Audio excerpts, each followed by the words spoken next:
The sliding doors of the Grand Meridian hissed open, releasing a rush of cold air scented with vanilla and polished marble.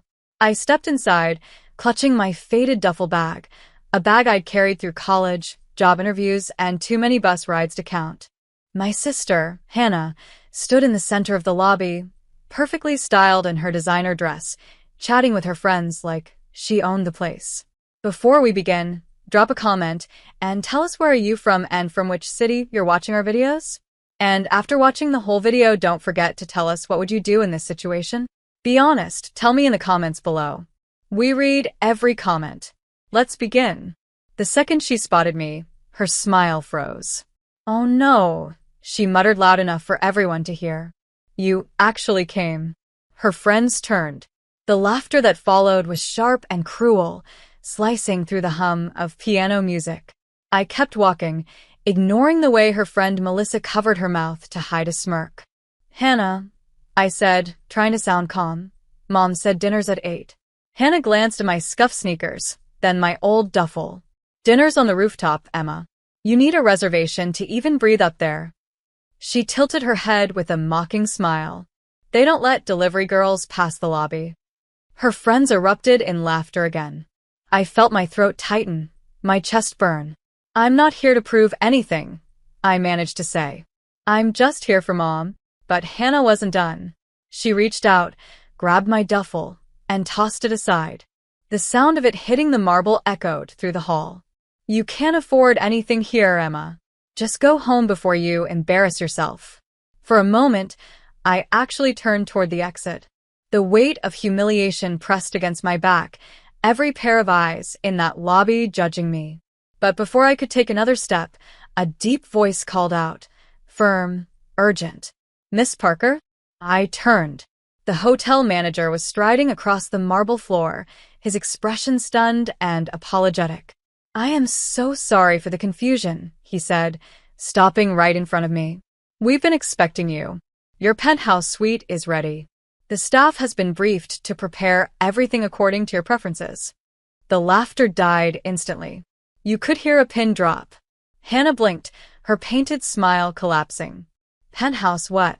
The manager nodded respectfully at me. "Ma'am, if you'll follow me, I'll have your luggage brought up immediately." I bent down, picked up my old duffel, and looked right at Hannah. "Seems like I can afford something here," I said softly. And as I followed the manager toward the golden elevator, I didn't need to look back to know every single person in that lobby, including my sister, was staring in stunned silence. The elevator doors opened with a soft chime, revealing a hallway lined with gold sconces and thick white carpet. My reflection in the mirror walls looked like someone else, still me, but steadier, sharper. The manager, Mr. Dawson, led me down the hall with quiet respect. "Your suite has been prepared, Miss Parker. The owner's office sent word earlier that you'd be arriving tonight," he said. I frowned slightly. "The owner?" "Yes, ma'am. Mr. Bennett mentioned you might stop by. He wanted everything perfect." My pulse quickened, though I kept my face neutral. "Thank you," I said softly. As soon as the door to the penthouse opened, a rush of warm air and ocean light filled the space. Floor-to-ceiling windows overlooked the glittering skyline, and fresh, white lilies sat in crystal vases. The suite was modern, elegant, nothing like the tiny apartments I used to live in. I stepped inside slowly. Every corner, every polished surface whispered of success, of something earned through years of silence and struggle. The irony wasn't lost on me. Hannah was downstairs laughing at a sister she once called hopeless. I took a deep breath and smiled faintly. Let's see how she handles the rooftop dinner. 2 hours later, I arrived at the rooftop restaurant wearing a fitted navy gown, simple, graceful, and gifted by the concierge. My hair fell in soft curls, and for the first time in years, I didn't feel like the forgotten sibling. The host at the elevator recognized my name immediately. "Miss Parker, your family is waiting." As I walked through the sea of chandeliers and string lights, the music dimmed slightly. People turned. Even the waitstaff straightened. The murmurs followed like ripples. At the center table sat Hannah, her fiancé Daniel, and our mother, Linda. Hannah's laughter cut through the air until she saw me. Her fork froze midair. "Emma," she said, eyes narrowing. "You actually made it?" I smiled. "You said dinner was at 8. I wouldn't miss Mom's birthday." Mom's face softened with visible relief. "You look beautiful, sweetheart." "Thank you, Mom." Hannah forced a laugh, clearly uncomfortable. "Well, I suppose the hotel finally let you sneak in somehow. Who'd you charm at the front desk?" Her friends chuckled around the table, waiting for me to stumble. "I didn't sneak in," I said calmly. "I was invited." "By who?" she pressed. "The janitor?" I didn't answer. Instead, I turned to the waiter, who appeared beside me. "Could you let Mr. Bennett know I've arrived?" The waiter nodded and hurried away. Hannah's laughter faltered. "You know the owner?" I didn't reply. The silence was heavy enough to make her squirm. Mom leaned closer. "Emma, dear, what's going on?" Before I could answer, the rooftop doors opened again. A tall man in a dark gray suit stepped out, mid-40s, composed, powerful. The owner, Mr. Bennett, walked straight to me with a genuine smile. "Miss Parker," he said warmly, shaking my hand. "Glad you could make it." I hope the suite was satisfactory. "It was perfect," I replied. Hannah's wine glass trembled slightly as she stared. "You know her?" she stammered. Mr. Bennett turned to her. "Know her? Miss Parker is one of our primary investors. Without her contribution, this hotel expansion wouldn't have happened." The table went silent. Even the nearby guests turned to look. Mom covered her mouth. "Emma, you invested in the Grand Meridian?" I nodded slowly. "Last year. I was offered a minority partnership after one of my design firms helped rebrand their interiors." Hannah blinked rapidly. "Design firms? Since when do you?" "Since the day you told me I'd never make anything of myself," I said evenly. "I took the one talent I had and turned it into something real. Every late night, every job rejection, every moment you laughed at me, it all led to this." The words weren't angry. They were quiet, factual, final. Hannah's fiancé shifted uncomfortably. "You never told me your sister was, successful." "She wasn't," Hannah snapped, voice cracking. "She's lying." Mr. Bennett looked politely confused. "Lying? The contracts are under her company, Parker Studio Designs." All color drained from her face. "You mean that, Parker?" I smiled faintly. Surprise. Mom reached across the table and took my hand, eyes misty. "Emma, I had no idea. You should have told us." I wanted to, but every time I tried, Hannah said it didn't matter what I was doing unless it was rich enough to impress her. Hannah slammed her napkin down, her voice trembling. "You think you're better than me now?" I met her eyes. "No." I just stopped needing your approval. For the first time in my life, I saw something break behind her arrogance, a small, scared flicker of realization that the power she used to hold over me was gone. Mr. Bennett cleared his throat politely. "Dinner's on the house tonight. Consider it my thanks for helping make this hotel what it is." "Thank you," I said softly. As I rose from the table, Hannah's voice cracked behind me. "You think this changes anything? You'll still always be the poor girl who wanted to fit in." I paused, turned back, and smiled. "You're right, Hannah. I was that girl. But now I just own the place you're pretending to belong in."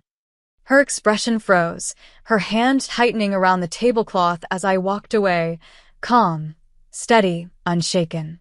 The rooftop buzzed again, whispers chasing me as I disappeared into the elevator. But I didn't look back. I didn't need to. The elevator doors closed behind me, and the world above, the whispers, the frozen looks, the hum of disbelief, faded into silence. My reflection stared back from the mirrored walls, and for a brief second, I almost didn't recognize her. The woman looking back wasn't the timid, apologetic sister anymore. She was composed, grounded, but inside, my chest still pulsed with a tremor of emotion, years of buried humiliation clawing for air. Back in the penthouse, the city glowed beneath the night sky like scattered fire. I stood near the window, slipped off my heels, and exhaled.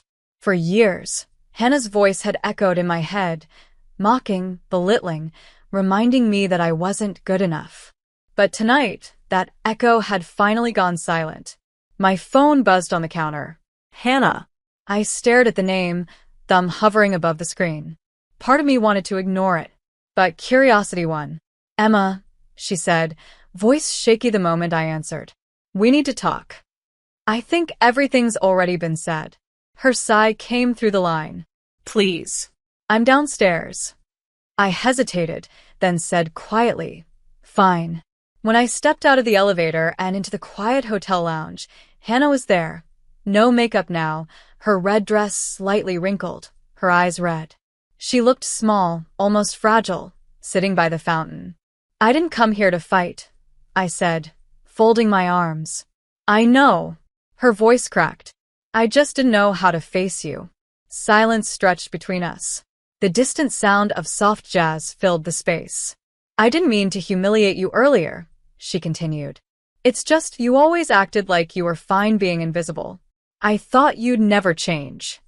I gave a small laugh, though it wasn't funny. You didn't think I could change.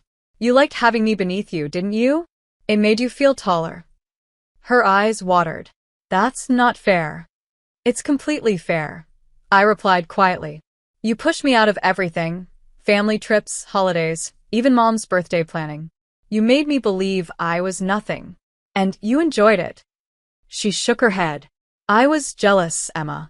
You had things I didn't, peace, decency, a heart that didn't need validation from strangers. I hid behind status because it made me feel like someone. Her confession hit me harder than I expected. I wasn't used to hearing honesty from her. I worked so hard just to be seen, she whispered. But even with all the money, all the attention, I felt empty. Then you walk in tonight, and suddenly everyone's looking at you. It broke something inside me. For a moment, I just stared at her. The Hannah I knew would have never admitted weakness. But now, her voice trembled with something real. I didn't come back for revenge, I said softly. I came for Mom. You're the one who turned it into a battlefield. I know. Her lip quivered. And I'm sorry, Emma. I really am. I let the words hang in the air, testing how they felt. They were late, but they were real. Finally, I nodded. I don't hate you. I just don't need you to define me anymore. Tears spilled down her cheeks. I deserved that. You don't deserve punishment, I said gently. You deserve to learn. Her shoulders shook, a quiet sob escaping. She whispered, You've changed so much. Pain does that, I replied. It teaches you who you are when no one believes in you. For a long time, we just sat there. Two sisters who'd spent years walking opposite paths, suddenly forced to see the truth in each other. When we finally stood, Hannah wiped her eyes. I'll fix things with Mom. She saw what happened tonight. She's devastated. Let her rest, I said. She's been caught between us too long. As I turned to leave, Hannah called out, Emma? I paused. I'm proud of you, she said. I don't think I ever said that before. For the first time, those words didn't sound fake.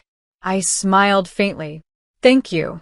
Back upstairs, I poured myself a glass of water and walked to the balcony. The city air was cool and alive, the sound of traffic rising like a heartbeat. My phone buzzed again, this time, a text from Mr. Bennett. Tomorrow's meeting at 9 a.m. The board is eager to discuss your next project. Congratulations again, Miss Parker. I smiled, setting the phone down. This hotel, this symbol of luxury, had been the same place where I was once treated like an outsider. Now, I was sitting in the penthouse, no longer the invisible sister, but the woman who had built her own ground to stand on. Still, the night didn't feel triumphant. It felt peaceful. Not because I'd humiliated Hannah, but because I'd finally closed the door on years of self-doubt. I looked down at the street below, watching the reflection of neon lights ripple across the glass. Somewhere deep inside, the little girl who used to hide in corners and avoid mirrors whispered softly, We made it.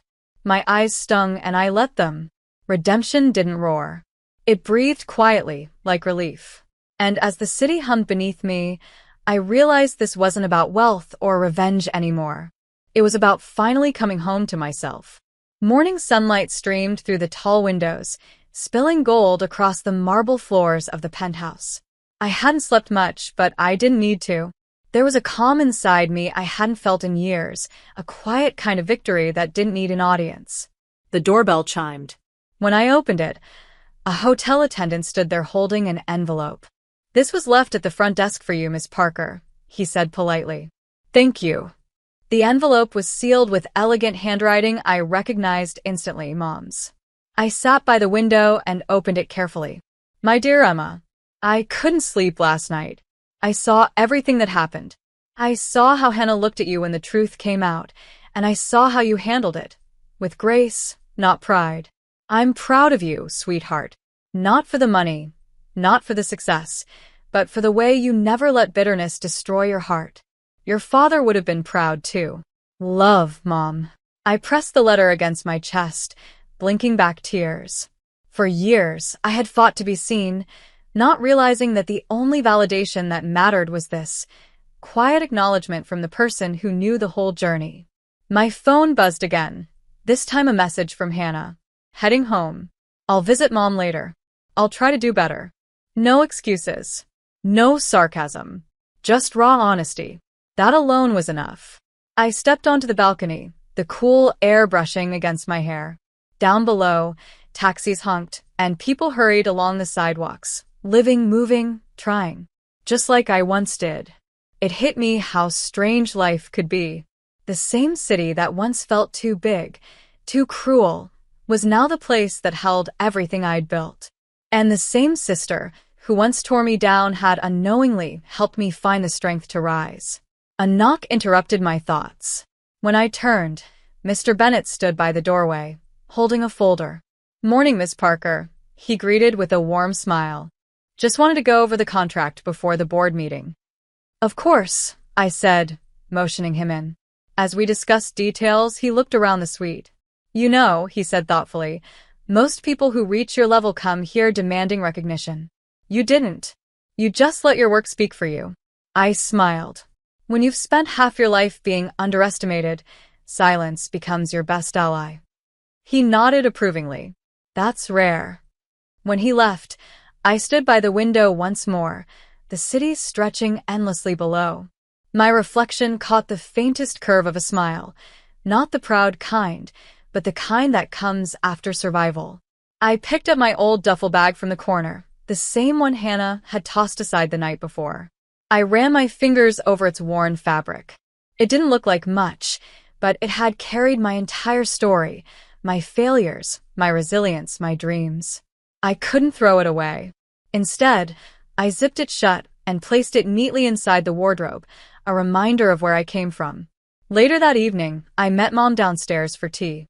Her smile was tired but genuine. "You handled everything beautifully," she said softly. "You didn't humiliate anyone. You just let the truth do the talking." "That was enough," I said. She reached across the table, squeezing my hand. "That's what strength looks like, Emma. Quiet, steady, and kind." The golden sunset reflected off the hotel glass behind her, painting the lobby in warm light. I realized then that the story wasn't about revenge. It was about rediscovery. Hannah would have to face her own lessons. Mom would finally find peace between her daughters, and I had already found mine. As the evening deepened, I walked outside, breathing in the cool air. The city hummed around me, alive, unforgiving, yet strangely gentle now. I smiled to myself. Once, I was the girl everyone laughed at. Now, I was the woman they whispered about. And for the first time in my life, I didn't need to prove anything to anyone. Because I already had.